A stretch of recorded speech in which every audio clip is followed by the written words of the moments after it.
নমস্কাৰ মহৎপল বিয়া সবাহ বা কোনো উৎসৱ পাৰ্বণৰ কাপোৰ কিনিবলগীয়া আছে যদি আপুনি দেৰি নকৰাকৈ কিনি থওক কাৰণ কেন্দ্ৰীয় চৰকাৰে কাপোৰত বৃদ্ধি কৰিবলৈ গৈ আছে জিএছটি ফলত আৰ্থিক বোজা বাঢ়িবলৈ গৈ আছে আপোনাৰ যিয়ে অশনি সংকেত কঢ়িয়াই আনিছে কাপোৰ উদ্যোগলৈ যাৰ বাবে চাকৰি হেৰাব পাৰে 1 লাখ লোকৰ কেন্দ্ৰীয় চৰকাৰে লবলৈ গৈ আছে এই ভয়ানক সিদ্ধান্ত যাৰ বাবে চিন্তা ব্যক্ত কৰিবলগীয়া হৈছে ভাৰতীয় বস্ত্ৰ নিৰ্মাতা সংস্থাই পোছাকত বৃদ্ধি কৰা হ'ব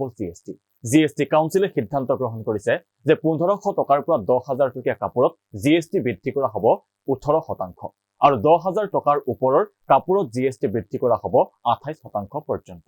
জিএছটি কাউন্সিলৰ এই সিদ্ধান্তৰ পাছত কি প্ৰভাৱ পৰিব বস্ত্ৰ উদ্যোগত উৎপাদন মূল্য নিৰ্ধাৰণ আৰু গ্ৰাহকৰ ওপৰত ই কেনেদৰে প্ৰভাৱ পেলাব চাওয়া হওক জিএছটি কাউন্সিলৰ এই সিদ্ধান্তৰ ওপৰত ভাৰতীয় বস্ত্ৰ নিৰ্মাতা সংস্থাই কয় যে প্ৰস্তাৱিত জিএছটি বৃদ্ধিয়ে খুচুৰা বিক্ৰেতা খণ্ডত ব্যাপক প্ৰভাৱ পেলাব ইয়াৰ দ্বাৰা বৈধ খুচুৰা বিক্ৰেতাৰ ওপৰত বিৰূপ প্ৰভাৱ পৰিব আৰু অবৈধ বিক্ৰেতাক ই লাভান্বিত কৰিব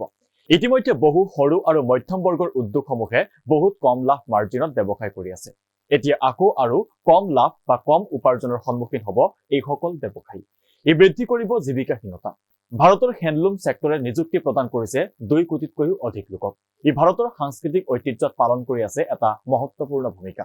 কিন্তু জিএছটি পৰিষদৰ এই সিদ্ধান্তৰ পাছত হস্ততাঁত খণ্ডটোৰ 25% পৰ্যন্ত আয় হ্ৰাস পাব পাৰে যি বিপন্ন কৰিব ভাৰতৰ পৰম্পৰাগত কাপোৰৰ ব্যৱসায়টো ফলত সংগঠিত খণ্ডত 12 লাখ আৰু আনুষংগিক খণ্ডত 20 লাখ লোক নিয়োজিত হৈ থকা উল উদ্যোগতো পৰিব নেতিবাচক প্ৰভাৱ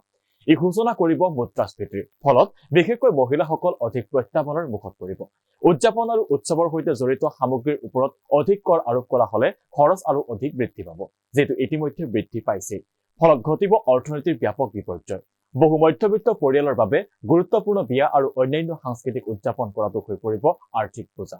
ভাৰতীয় বস্ত্ৰ উদ্যোগৰ অধ্যক্ষ সন্তোষ কাটাৰিয়াই কয় যে এই জিএছটি বৃদ্ধিয়ে সামগ্ৰিকভাৱে পোছাক উদ্যোগটোৰ বাবে যথেষ্ট ভাবুকি কঢ়িয়াই আনিব যিয়ে ইতিমধ্যে গ্ৰাহকৰ চাহিদা হ্ৰাস লাভৰ খহনীয়া আৰু মূলধনত প্ৰত্যাহ্বানৰ সৃষ্টি কৰিছে তেওঁ আৰু কয় যে এই জিএছটি বৃদ্ধি প্ৰস্তাৱ যদি কাৰ্যকৰী হয় তেন্তে বন্ধ হৈ পৰিব ক্ষুদ্ৰ উদ্যোগসমূহ যিয়ে নিয়োগ আৰু অৰ্থনীতিত গুৰুতৰ প্ৰভাৱ পেলাব ফলত ক্ষুদ্ৰ উদ্যোগৰ সৈতে জড়িত প্ৰায় 1 লাখ লোক হৈ পৰিব পাৰে জীৱিকাবিহীন জিএছটি বৃদ্ধিৰ এই সিদ্ধান্তক পুনৰীক্ষণৰ আহ্বান জনাই ভাৰতীয় বস্ত্ৰ নিৰ্মাতা সংস্থাই কয় যে চৰকাৰে সিদ্ধান্ত লোৱাৰ পূৰ্বে ইয়াৰ প্ৰভাৱ আৰু প্ৰত্যাহ্বানসমূহ ভালকৈ বুজিবলৈ যত্ন কৰা উচিত চৰকাৰৰ উদ্দেশ্য হ'ব লাগে ব্যৱসায় কৰাৰ সুবিধা প্ৰদান কৰা উৎপাদন বৃদ্ধিত সহায় কৰা বাধা হ্ৰাস কৰা আৰু উদ্যোগটোক লাভৱান কৰা ব্যৱসায়ী বা উদ্যোগটোৰ প্ৰতি দায়বদ্ধতা চৰকাৰৰ কামকাজত প্ৰতিফলন হ'ব লাগে কিন্তু চৰকাৰৰ কামকাজত ইয়াৰ ওলোটা প্ৰতিফলনহে দেখা গৈছে আপোনালোকে চাই আছিলে দি ক্ৰছ কাৰেণ্ট এক্সপ্লেইন